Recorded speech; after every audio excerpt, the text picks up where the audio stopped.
नमस्कार, जय श्री कृष्णा। आज मैं इस वीडियो में आपको बताने जा रही हूँ कि हमारी जन्म पत्री में समय पर विवाह कैसे हो जाता है। बहुत सारे बातें हमारे दिमाग में रहती हैं कि किसी का विवाह बहुत लेट हो जाता है और किसी का विवाह एकदम समय पर हो जाता है। तो कुछ तो ज्योतिषीय कारण ऐसे होंगे हमारे जन्म पत्री में जिसकी वजह से हमें विवाह में विलंब नहीं होता है और हम समय पर विवाह बंधन में बंध जाते हैं।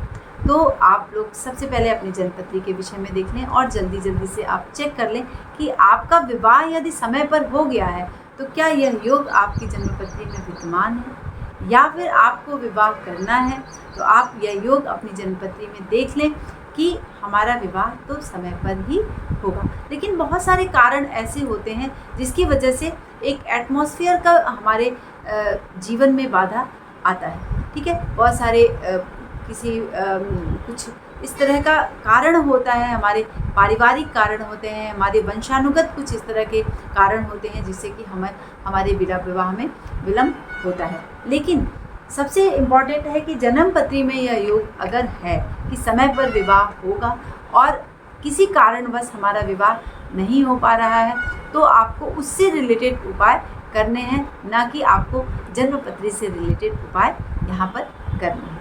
ठीक है, तो सबसे पहले आपको जानना है कि समय पर विवाह कैसे हो पाता है और वह योग हमारी जन्मपत्री में कैसे विद्यमान है। सबसे पहले आपको जानना है कि विवाह का स्वामी कौन है, विवाह का भाव कौन है हमारी जन्मपत्री में। सबसे पहले हम देखेंगे अपने सप्तम भाव। ठीक है, सप्तम भाव यानी हमारी कालपुरुषी कुंडली का 7वां भाव ही हमारे विवाह का भाव है। सप्तम भाव का जो स्वामी है वह हमारे विवाह का ग्रह है और उसी से हम अपने विवाह को देखेंगे। और यदि महिला की जन्मपत्री है तो गुरु को हम देखेंगे, यानी गुरुदेव बृहस्पति को देखेंगे विवाह के परिप्रेक्ष्य में। लेकिन यदि पुरुष की जन्मपत्री है तो भी हम अपने शुक्र को देखेंगे विवाह के परिप्रेक्ष्य में। ठीक है, तो ये दो प्रमुख ग्रह हैं, गुरु और शुक्र, और इनको हम विवाह के परिप्रेक्ष्य में देखते हैं, चाहे वह महिला का विवाह हो, स्त्री का हो या फिर पुरुष की जन्मपत्री हो। इसके बाद हम देखते हैं कि राहु को भी हम विवाह का कारक ग्रह मानते हैं और राहु भी यदि जन्मपत्री में विद्यमान होता है और उसकी दशा चल रही होती है तो हमें विवाह के संदर्भ में ज्ञान कर लेना चाहिए। और ऐसा नहीं है कि एक उम्र का पड़ाव है। ठीक है, अब आपको यहाँ पर मैं क्लियर कर दूँ कि जब विवाह का समय होता है, विवाह की उम्र होती है और हमें विवाह करना है तो हम राहु को चेक करते हैं कि हमारी जन्मपत्री में चल रहा है या फिर दशा महादशा में नहीं है। बृहस्पति की दशा हो, शुक्र की दशा हो, ठीक। लेकिन अगर हमारे विवाह की उम्र नहीं है और हमारा विवाह हो चुका है और तब ये ग्रह हमारी जन्मपत्री में आ रहे हैं तो निश्चित तौर पर विवाह के तुल्य ही वह हमें प्रभाव प्रदान करेंगे। यानी विवाह नहीं कराएंगे लेकिन कहीं ना कहीं हमारे मन मस्तिष्क को उस तरह के बंधन में बांध देंगे। ठीक है, ये बात मैंने आपको यहाँ पर क्लियर की। अब आपको अपनी जन्मपत्री को देखना है कि अगर हमारा विवाह समय पर हो जाएगा तो कौन सा ऐसा कारण है हमारी जन्मपत्री में जिससे कि हम जान पाते हैं कि यदि चंद्रमा हमारी जन्मपत्री में, यदि चंद्रमा राहु या शुक्र सप्तम भाव में हो या सप्तम और प्रथम भाव के स्वामी से इनका संबंध बन रहा हो।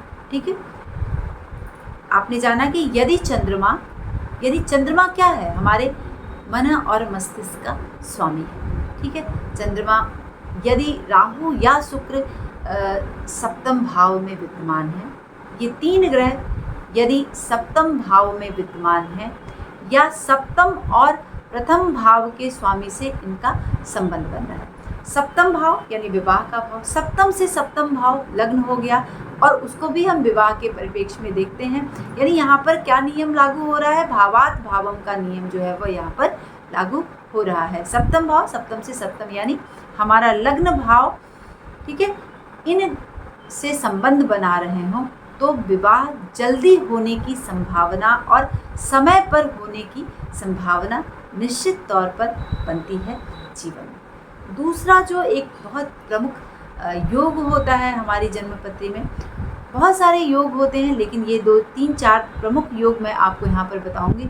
उससे आप अपनी जन्मपत्री में यह चेक कर सकते हैं कि समय पर विवाह होगा हमारा और कोई भी विलंब नहीं होना है। इसके अलावा अगर विलंब हो रहा है तो आप और भी कारण को अपने जीवन में चेक करें, ठीक है। यदि शुक्र या फिर शुभ ग्रह पहले या 7वें भाव के अंशों के नज़दीक स्थित हो, ठीक है।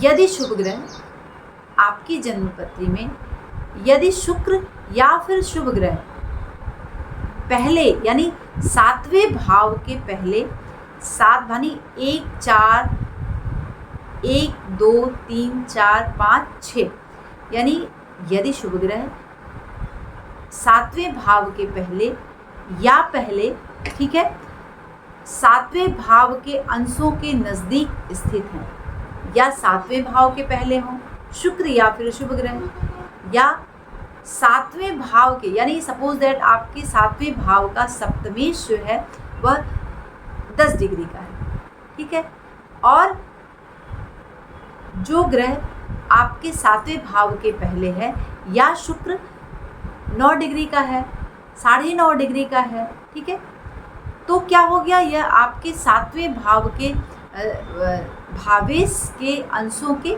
नज़दीक है, यानी दोनों की डिग्री बिल्कुल आसपास है, 1 या फिर 2 डिग्री या फिर 1.5 डिग्री का फ़र्क है, यानी कुछ अंशों का फ़र्क है। तो आपका विवाह जो है वह निश्चित समय पर इस दशा अंतरदशा में हो जाएगा, ठीक है। ये दूसरा योग आपने जाना प्रमुख। अब मैं तीसरे योग के विषय में यहाँ पर आपको बताऊंगी कि केतु 7वें भाव में शुभ ग्रह से यदि दृष्ट है तो अचानक से जल्दी से विवाह कराने में सक्षम होता है और समय से पहले ही आपका विवाह हो जाएगा, यदि केतु 7वें भाव में शुभ ग्रहों से दृष्ट और युति बनाकर बैठा हुआ है तो, ठीक है। केतु को हमेशा हम जानते हैं कि विलंब करता है या फिर ऐसे इस तरह की स्थिति से हमें 2-4 कराता है, लेकिन केतु जल्दी यानी तीव्रगामी ग्रह है, ये वक्री होता है और जल्दी विवाह कराने में सक्षम होता है और समय पर विवाह कराने में सक्षम होता है।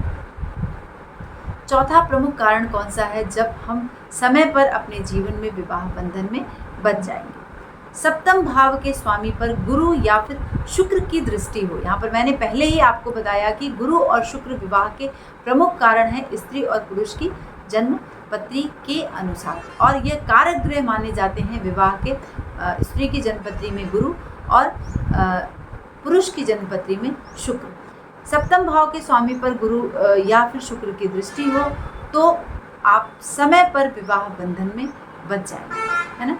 आप निश्चित तौर पर एक निश्चित समय में अपने विवाह बंधन में बंधेंगे और बिल्कुल से आपके विवाह में विलंब नहीं होगा। लेकिन अब यहाँ पर मैं एक बात और आपको बताऊंगी कि इन सब कारण के होने के बावजूद, इन सब योगों के होने के बावजूद भी कभी कभी हमारे विवाह में विलंब हो रहा है, तो आप कहेंगे कि आपके वीडियो के अनुसार यह विवाह संभव नहीं हो पा रहा है या फिर यह योग गलत है। नहीं, यह योग गलत नहीं होते हैं। इसके बाद हम चेक करते हैं कि कुछ हमारे मकान में कुछ वास्तु दोष तो नहीं है, कुछ ऐसे दोष तो नहीं हैं जो चले आ रहे हैं और उस परिवार में सबके विवाह जो है विलंब से हो रहे हैं, या वो मकान जब से बना है तब से विवाह में बाधा आ रही है, या फिर विवाह जैसे संबंधित चीज़ों में पति पत्नी के संबंधों में बाधा आ रही है।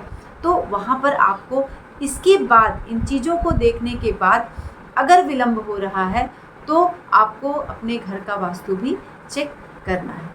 इसके बाद आपको चौथा जो प्रमुख कारण है, 5वां, चौथा, छठा जो भी प्रमुख कारण है, अगर आपका पूरा वास्तु के अकॉर्डिंग आपका घर बना है, आपकी जन्मपत्री बिल्कुल से राइट है, लेकिन फिर भी विवाह समय पर नहीं हो पा रहा है, ठीक है, तो क्या कारण है।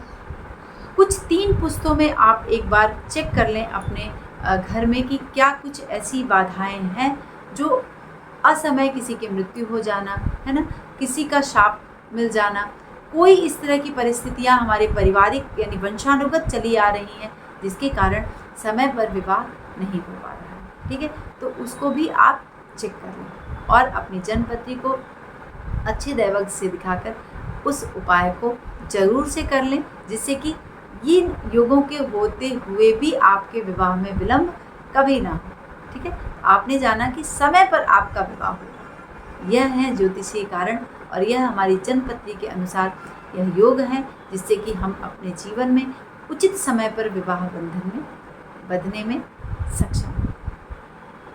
अगर आपको हमारा ये वीडियो पसंद आता है तो प्लीज़ अपने दोस्तों में साझा करें और हमें कमेंट के माध्यम से ज़रूर बताएं कि क्या इस तरह के योग आपकी जन्मपत्री में विद्यमान हैं। नमस्कार, जय श्री कृष्ण।